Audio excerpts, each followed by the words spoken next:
পয়লা June থেকেই কিন্তু রাজ্যের মহিলারা তাদের ব্যাংক অ্যাকাউন্টে অন্নপূর্ণা ভান্ডারের ৩,০০০ টাকা পেতে চলেছেন এবং সেই সঙ্গে সঙ্গে যেটা খবর রয়েছে যে পয়লা জুন থেকেই রাজ্যের মহিলাদের যে ফ্রি বাস ভাড়া অর্থাৎ সরকারি বাসে তারা ফ্রিতে যাতায়াত করতে পারবেন এমনটাই খবর পাওয়া যাচ্ছে। তবে এই যে বিষয়টা নিয়েই আজকের এই ভিডিওতে আপনাদের সঙ্গে আলোচনা করছি যে পয়লা জুন থেকে যে সরকারি বাসে ফ্রি যাতায়াত ব্যবস্থা চালু হওয়ার কথা রয়েছে সেই ক্ষেত্রে আপনাদের কি করণীয় এবং সরকারি বাসের এই ফ্রি যাতায়াত সুবিধা পেতে গেলে আপনাদের কি করতে হবে। তো দেখুন, যে খবর পাওয়া গেছে তাতে কিন্তু এমনটাই জানা গেছে যে সেই সরকারি বাসে ফ্রি যাতায়াত করতে গেলে সমস্ত মহিলাদেরই কিন্তু পিঙ্ক কার্ড বলে একটি কার্ড, সেই কার্ড কিন্তু আপনাদের বানাতে হবে। তো এই যে বিষয়টা নিয়েই আজকের এই ভিডিওতে আপনাদের সঙ্গে আলোচনা করছি। নমস্কার, আপনাদের সঙ্গে রয়েছে আমি সমীর, আপনি দেখছেন মাই স্মার্ট সাজেস্ট। তো চলুন আজকের ভিডিওর আলোচনা শুরু করব। তার আগে আপনাদের কাছে ছোট্ট একটি রিকোয়েস্ট, আমাদের এই চ্যানেলটিতে নতুন হলে অবশ্যই সাবস্ক্রাইব করুন এবং পাশে থাকা ঘন্টাটি ক্লিক করে অল অপশনটিতে ক্লিক করুন এবং আমাদের ভিডিওগুলিকে লাইক, কমেন্ট, শেয়ার করে অন্যকে দেখার সুযোগ করে দিন।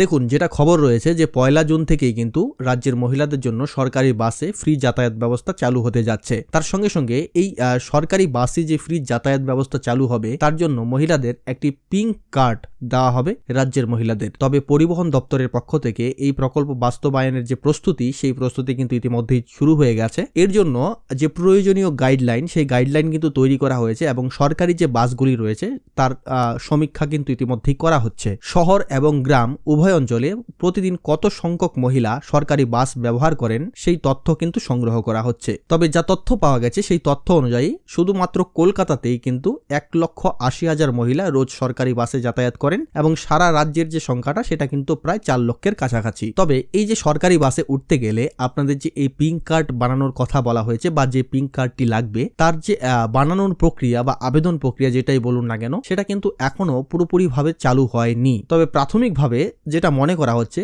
যে বিডিও অফিস কিংবা এসডিও অফিস কিংবা পুরসভার যে অফিস রয়েছে সেই সমস্ত উক্ত অফিসগুলো থেকে এই পিঙ্ক কার্ড দেওয়ার ব্যবস্থা করা হতে পারে। তার সঙ্গে সঙ্গে এই যে নতুন নিয়ম, মানে সরকারি বাসে মহিলারা ফ্রি যাতায়াত করার সুবিধা পাবেন, সেই ক্ষেত্রে রাজ্যের মহিলাদের যাতে কোনো প্রকার অসুবিধে না হয় তার জন্য কিন্তু সরকারি বাসের ড্রাইভার এবং কন্ট্রাক্টর যারা রয়েছেন তাদেরকে কিন্তু প্রশিক্ষণ দেওয়ার যে ব্যবস্থা সেটা কিন্তু শুরু করা হচ্ছে। তো এবার হচ্ছে এই যে পিঙ্ক কার্ড, সেই পিঙ্ক কার্ড বানানোর যে প্রক্রিয়া সেটা কিন্তু এখনো শুরু হয়নি, তো শুরু হবে। তবে এই যে সুবিধা, এই প্রকল্পের সুবিধা কিন্তু রাজ্যের মহিলারা পয়লা জুন থেকেই পাবেন। তবে সেক্ষেত্রে আপনারা কি করবেন?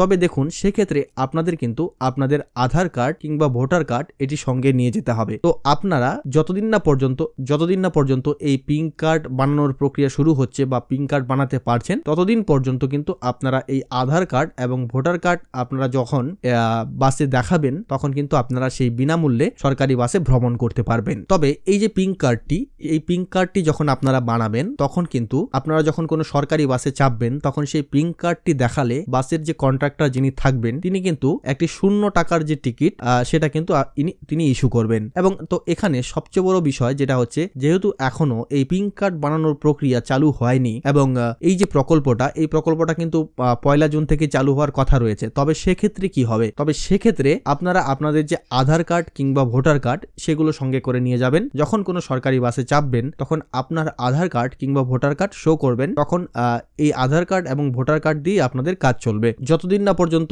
এই পিঙ্ক কার্ড বানানোর প্রক্রিয়া বা পিঙ্ক কার্ড বিতরণ প্রক্রিয়া সম্পূর্ণ না হচ্ছে ততদিন পর্যন্ত কিন্তু আপনাদের যে আধার কার্ড কিংবা এই ভোটার কার্ড দিয়ে কাজ চলবে এবং আপনারা যখন সরকারি বাসে ভ্রমণ করবেন তখন কিন্তু আপনারা এই আধার কার্ড, ভোটার কার্ড সঙ্গে নিয়ে যাবেন এবং সেই পিঙ্ক কার্ডের যে কাজটা সেটা কিন্তু আপনাদের আধার কার্ড, ভোটার কার্ডই করবে। তো আশা করছি আজকের যে ভিডিওর ইনফরমেশনটি সেটি হেল্পফুল ছিল এবং ভিডিওটি ভালো লেগেছে। তো অবশ্যই ভিডিওটিকে একটি লাইক করুন এবং কমেন্ট করে আপনার মূল্যবান বক্তব্য অবশ্যই জানান এবং ভিডিওটিকে শেয়ার করে আপনার বন্ধু বান্ধব, আত্মীয় পরিজন সবার কাছে শেয়ার করে দিন যেন তারাও এই ইনফরমেশনটি জানতে পারে। ধন্যবাদ প্রথম থেকে শেষ অবধি ভিডিওটির সঙ্গে থাকার জন্য।